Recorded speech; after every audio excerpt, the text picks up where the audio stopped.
Hi guys, welcome back. So something a little bit different today. I thought it would be a good time to just sit down, have my girlfriend with me, Kayla. We're just going to sort of recap and talk about the last 6 or 7 weeks of my prep, how things have been going. You guys will see some of the training that I did this week as well, my push session, and I'll probably just play over this as well. But yeah, I wanted to bring Kayla in just because I think it'd be really good to get a second opinion, just so I'm not sitting here talking shit about, oh, I'm doing well, I'm doing great. Like, the reality of a bodybuilding prep is it has a taxing, it's taxing on a relationship, it's taxing on a friendship, it's taxing on your social circle and all things around that. So I'm currently 6 weeks into my prep, so we still have around 18 weeks left. Foods at 2,200 calories. I have my diet break coming up next week.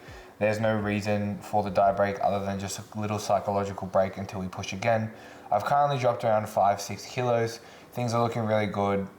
Physique is tightening up, and I'm really happy with where things are at. Kayla, based on your experience the past 6 weeks, how has the prep been? It hasn't been too bad. Like, to be fair, it's still very early days. I know deeper, as you get deeper in the prep and as you get closer to stage, I can tell that it's definitely going to be a lot more of a challenge. But I think for now, we've communicated well enough at the start to kind of know where we are both standing in this current position, and it helps also understanding what you're going through. Yeah, like I haven't really noticed much shifts in my mood just yet. I would say if it's leading into a meal and it's been a while since I've eaten, I'm definitely I think you're more snappy. Yeah. Like the patience is a lot less because you're a very patient person. Yeah, see that, I'm patient. Very patient person. But I can tell there's things where the patience is slipping a little bit. But it's not like you haven't turned into a fucking monster. Yeah. I also I think something that's really important though when it comes to doing a bodybuilding prep, it's just gonna make you more of what you already are. If you're an angry person, you're gonna just be angrier. The most important thing to think about is if you're trying to set yourself up to be in a position where you're going to be doing a prep, it's not gonna fix your problems. It's not fixing your problems. Yeah. Your life has to support it, not the prep has to support your life, or it's your only source of happiness. Because if that's the case, you're setting yourself up for failure. You can't make it your whole life. Yeah, and we put some boundaries in place, just communicating how I'm feeling day to day.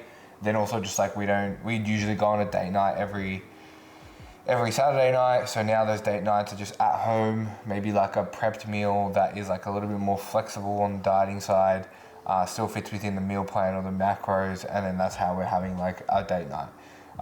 It's different, it's not what others might be able to do, but it's what we're able to do, and it's working for us right now.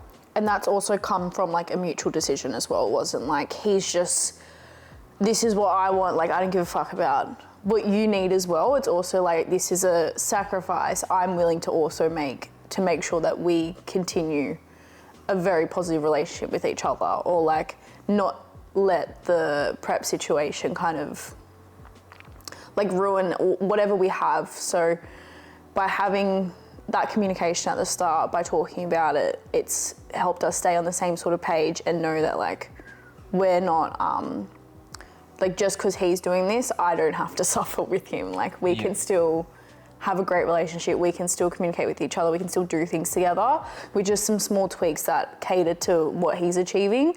But we're also both adults, we can make decisions on our own, and if something doesn't work in the way that we want, or if it doesn't fit his food or it doesn't fit my food, whatever it may be, we can also change things if we have to. Yeah, and I think I'm lucky to be in a position where my partner is a PT or is also in this world, because I can understand it would be difficult for other people, not to say it doesn't happen, but it's good to have someone there in the training sessions when you're not feeling as motivated to be hey, let's go, let's do another rep, or someone there spotting me knows exactly how to do it, or someone there knows how to help me prepare food. It's very much a give and take, and I'm probably giving a little bit more. So I'm probably taking a little bit more than I'm giving at the moment, but it's just for a shorter period of time. And I think the most important thing that we've identified is that like the dinners are always going to be there, the memories are always going to be there, there's going to be more to make, there's going to be more opportunities to do things together. It's like this is just a very shortened period of time of our life where things are just a little bit tighter, where we're not going out to dinners, we're not getting to, you know, go out and have a drink on the weekend. It's just like that short period of time, but it doesn't mean we're not going to ever do those things again. It just means that we both have a mutual understanding that it's not there right now, but it will be. Yeah. I think, you know, it's important. I wanted to share this with you guys just because I think, like, as it gets deeper, it'd be cool to see how the energy shifts. Like, I want to keep this vlogging or this journey or this prep series honest. I want to keep it as real as I possibly can. I don't want to sugarcoat it that there's, you know, oh, everything's always great. I think one thing I hate all the time is like when, obviously, you know, some people will sometimes feel shit during their prep, but it's like that you ask, you know, honestly, like, hey, how are you feeling? They're like, oh, everything's great, but it's like, it's not great. And that's okay. You know, I think you can either be too much on one end, whether it's like, oh, I'm tough and, you know, I embrace the grind and like I'm going to war or whatever it is, or, oh, everything's sweet and you're faking it. It's like, no, you're a human being and sometimes it's hard and that's okay. But yeah, I'm pretty happy with everything and I think we're still going good. Yeah, I still like you.